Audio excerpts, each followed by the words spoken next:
নামে ভোটার তালিকা থেকে বৈধ ভোটারদের নাম বাদ দিচ্ছে নির্বাচন কমিশন। অযথা বৈধ ভোটারদের হয়রানির মুখে পড়তে হচ্ছে। সমস্ত বৈধ ভোটারদের নাম নথিভুক্ত না করে নির্বাচন করা যাবে না। এই সমস্ত দাবি তুলে লাগাতার আন্দোলন শুরু করেছে সিপিআইএম সহ বাম দলগুলি। বৃহস্পতিবার পূর্ব বর্ধমানের শেহরা বাজারে বর্ধমান আরামবাগ রাজ্য সড়ক অবরোধ করে বিক্ষোভ বামেদের। বিক্ষোভের জেরে থমকে যায় যানবাহন চলাচল। বৈধ ভোটারদের প্রত্যেকের নাম ভোটার তালিকায় রাখতে হবে, এই দাবিতে সরব বামেরা। কোথায় পথ অবরোধ করলেন, কি কারণে পথ অবরোধ করলেন? এটা শেয়ারা বাজারে আমরা রায়না খণ্ডঘোষের সাধারণ মানুষকে নিয়ে, যারা অ্যাডজুডিকেশনের শিকার, তাদেরকে নিয়ে আমরা এখানে অবরোধ করলাম। এবং এই অবরোধটা ছিল আজকে আমাদের প্রতীকী অবরোধ। প্রায় 20 মিনিটের ওপর অবরোধ করেছি। সাধারণ মানুষের কাছে প্রথমেই স্বীকার করেছি যে আপনারা এই 20 মিনিট একটু কষ্ট করুন।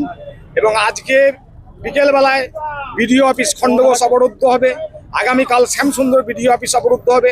60 লক্ষ মানুষের নাম করা হয়েছে, অ্যাডজুডিকেশন করা হয়েছে, সমস্তটার সঙ্গে যুক্ত মমতা ব্যানার্জি।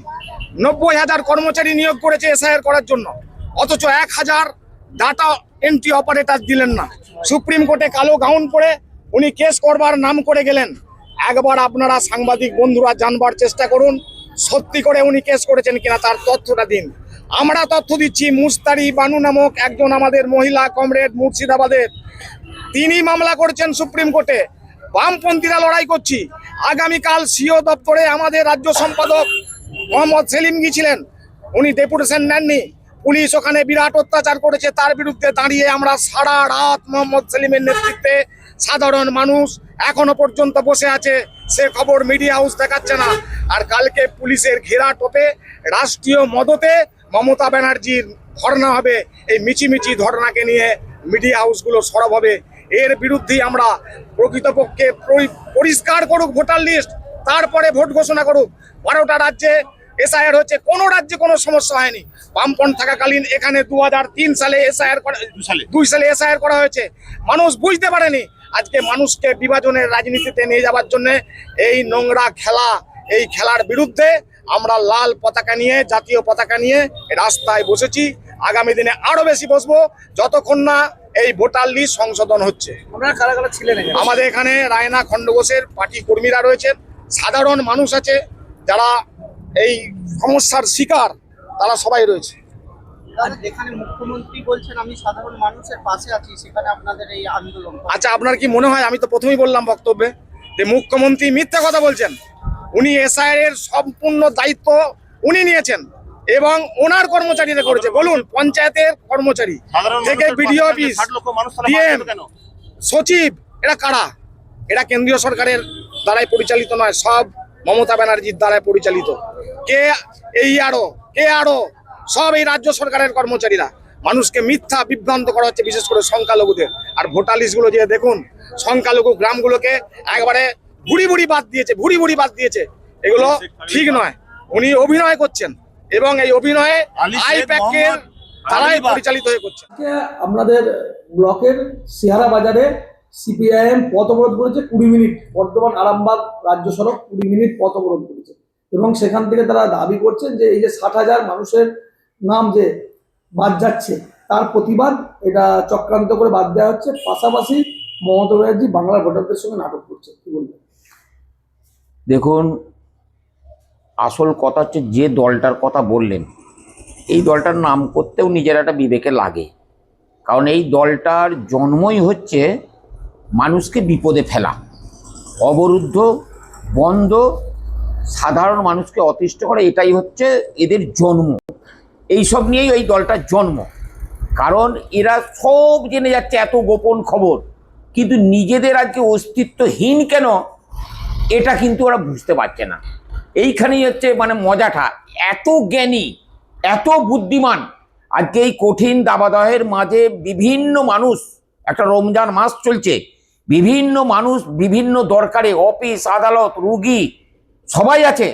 কোথা রাস্তা অবরুদ্ধ, কোথা লাল কানি বেঁধে বন্ধ, ঘাট বন্ধ, লেবার বন্ধ, জমি বন্ধ, সমস্ত এরা বন্ধ দিয়ে এদের জন্ম। তাই আজকে সাধারণ মানুষকে এই চরম দাবদাহের মধ্যে আজকে অতিষ্ঠ করছে। আর তার ফল আজকে শূন্য থেকে মহাশূন্যই চলে গেছে। এত দূরের খবর ওরা রাখছে যে মমতা ব্যানার্জি মিথ্যা বলছেন, মমতা ব্যানার্জি ভণ্ডামি করছেন, মমতা ব্যানার্জি তাই করছেন। তাই বাংলার মানুষ বারে বারে প্রত্যেকটা বড় বড় জেনারেল ইলেকশনে আজকে আকাশ ছোঁয়া রেকর্ড আজকে বাংলার মানুষের সমর্থন। আর এরা যদি এতই ভালো বুঝছে, এরা শুধু ধার করা জিনিস। আজকে এরা বলে আমরা কৃষক সংগঠনের মাধ্যম দিয়ে কৃষক বাঁচাও কমিটি, বলতে পারবে ওরা যদি বাপের বেটা হয় যে একটা কৃষকের জন্য কি উপকার করেছে এরা? আর আজকে এই বর্তমান মাটি মানুষ সরকার কৃষকের জন্য কি করেছে জিজ্ঞেস করুন। আর সেটা বাংলার মানুষ গণদেবতার আদালতে বিচার হচ্ছে, বিচার করছেন। এরা আজকে শূন্য থেকে মহাশূন্য, একটা পঞ্চায়েতে একটা সিট নাই, পঞ্চায়েত সমিতিতে একটা সিট নাই, জেলা পরিষদে একটা নাই, বিধানসভাতে একটা নাই, লোকসভাতে নাই, রাজ্যসভাতেও সেই হাল আজকে এই জায়গাটাতে। এদের কথা আর কি বলবেন বলুন তো? এদের নাম নিয়ে বলা মানে এদের প্রচার করে দেয়া, এছাড়া আর কিছু জানে না এরা।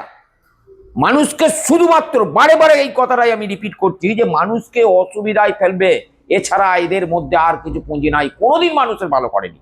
যদি এতটুকু ভালো করতো তাহলে পঞ্চায়েতেও একটা সদস্য থাকতো, সামান্য পঞ্চায়েতেও একটা সদস্য থাকতো। বলুন আর কি বলবেন আপনি বলুন? এই দাবাদহের মধ্যে 20 মিনিট পথ আটকানো মানে বলুন তো? কেউ কোনো গুরুত্বপূর্ণ কাজে সে পৌঁছাতে পারলেন না। তিনি সকাল 10টা থেকে পথ আটকেছেন, অফিস টাইম। আজকে 2 দিন ছুটির পরে 3 দিন ছুটির পরে আজকে অফিস খুলছে, বাজার খুলছে, এইসব জায়গাতে। সেই জায়গায় কত মানুষ ছুটছেন, কত বাচ্চা নিয়ে, কত ডেলিভারি পেশেন্ট, কত এই জামটা ছাড়তে তো 2 ঘন্টা লাগবে। যা ব্যস্ত রাস্তা SH7, যা ব্যস্ততম রাস্তা, 20 মিনিট অবরোধ করা মানে 3 থেকে 4 ঘন্টা আজকে রাস্তাটা পরিষ্কার হতে লাগবে। কারণ বুঝতে পারছেন কত বড় বদমাইশ দল এরা। আর মানুষ সাজা দিচ্ছে, আমাদের বলার দরকার নাই। সাধারণ মানুষ এদেরকে সাজা দিচ্ছে, সাধারণ মানুষ এদের বিচার করে দিচ্ছে। ওই যে শূন্য থেকে মহাশূন্য, নির্লজ্জ, বেহায়া, দোকান কাটার দল। এদের কাছ থেকে কি কথা শোনাবেন? এদের এইসব বলা মানে এদের প্রচার করা।